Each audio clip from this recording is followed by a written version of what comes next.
পরীক্ষা আগত সমস্ত পর্যটকের উদ্দেশ্যে বলা হচ্ছে, এখন কেউ জলের ধারে যাবেন না বা গাড়োয়ালের কাছে ঘোরাফেরা করবেন না। সপ্তাহান্ত হলেও দীঘার সৈকত কার্যত ফাঁকা। ঝোড়ো হাওয়া আর টানা বৃষ্টিতে উত্তাল সমুদ্র।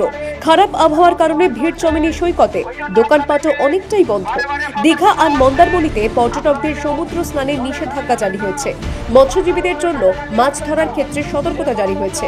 মৌসুমী অক্ষরেখার প্রভাবে টানা বৃষ্টিতে ভিজছে পূর্ব মেদিনীপুরের উপকূল এলাকা। কোটালের ঘূর্ণাবর্তে উত্তাল হয়ে উঠেছে দীঘার সমুদ্র সৈকত।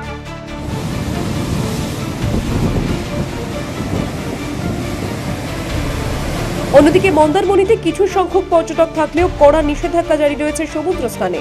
দূর থেকে দাঁড়িয়ে তারা উত্তাল ঢেউয়ের গর্জন উপভোগ করছেন বলে জানিয়েছেন পর্যটকরা।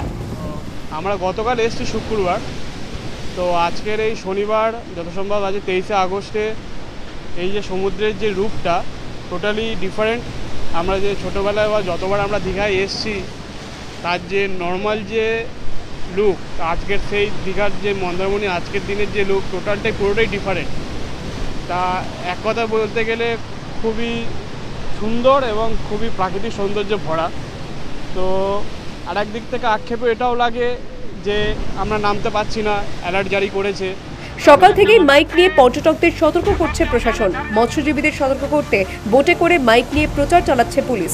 সৈকতে টহল দিচ্ছেন পুলিশ ও সিভিল ডিফেন্স কর্মীরা।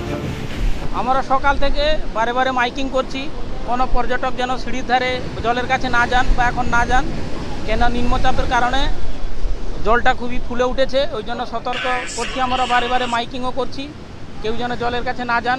এবং আমাদের কাছে লাইফ জ্যাকেট, লাইফ বোয়া এবং স্পিড বোট আছে।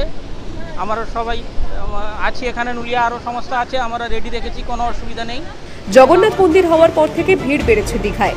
এখন সারা সপ্তাহই মানুষের আনাগোনা লেগেই থাকে, কিন্তু এই সপ্তাহে প্রতিকূল আবহাওয়ায় সেই ভিড়েই বাদ সাধল।